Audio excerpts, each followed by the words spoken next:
कर्क रास कर्क राशीच्या जातकांना ह्या आठवड्यामध्ये ग्रहांची स्थिती अंतर्मुखता आणि विचारशीलता वाढवणारी आहे.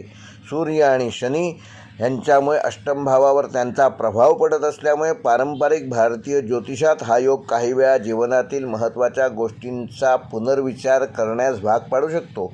त्यामुळे ह्या आठवड्यात तुम्ही काही निर्णय अधिक सावधपणे घेण्याचा प्रयत्न करा. गुरुची अनुकूल दृष्टी तुमच्या कर्मभावाला बळ देत असल्यामुळे योग्य दिशेने प्रयत्न केल्यास प्रगतीचे संकेत मिळू शकतात.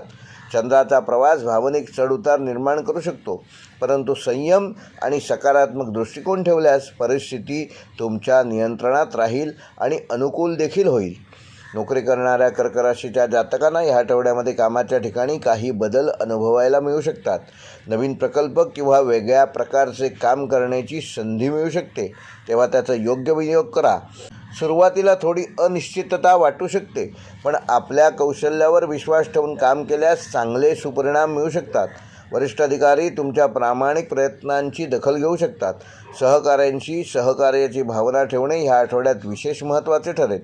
व्यावसायिकांसाठी हा आठवडा नियोजन आणि रणनीती तयार करण्याचा आहे.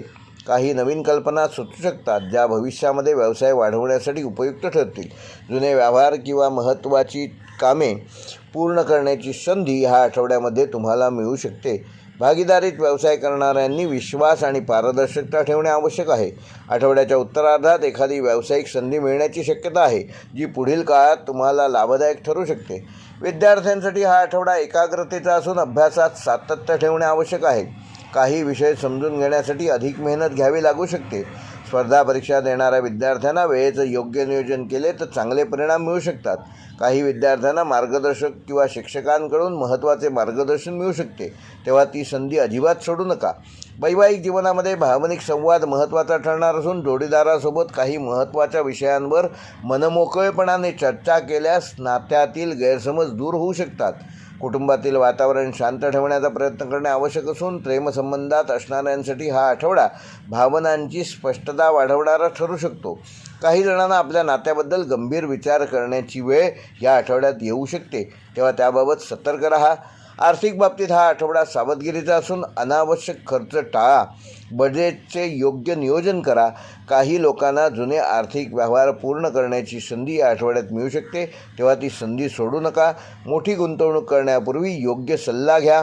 आठवड्याच्या शेवटी आर्थिक स्थितीत चांगली सुधारणा दिसून येईल. आरोग्याच्या दृष्टीने कर्क राशीच्या जातकांना ह्या आठवड्यामध्ये विशेष काळजी घेणं गरजेचं आहे. थकवा, पचनासंबंधित समस्या आणि तणाव तुम्हाला या आठवड्यात त्रास देऊ शकतो, तेव्हा नियमित व्यायाम करा, योग आणि ध्यान करा. मानसिक व शारीरिक संतुलन राखण्याचा प्रयत्न करा. पुरेशी झोप घ्या आणि हलका आहार घ्या, त्यामुळे तुमचं आरोग्य चांगले ठेवण्यामध्ये तुम्ही यशस्वी व्हाल. कर्क राशीसाठी या आठवड्याचा शुभ अंक आहे 2 व 7. शुभ रंग आहे पांढरा आणि हलका निळा. शुभवार आहे सोमवार. शुभ दिनांक आहे 9 मार्च. शुभ 13 मार्च. व कर्क राशीसाठी ह्या आठवड्याचा विशेष उपाय, येत्या सोमवारी भगवान शिवावर 1 तांब्याभर दूध अर्पण करा आणि 11 पांढरी फुले भगवान शंकराला अर्पण करा. तसेच गरजूंना तांदूळ किंवा दूध दान केल्यास मानसिक शांतता वाढून येणारे अडथळे दूर करण्यामध्ये तुम्ही यशस्वी व्हाल.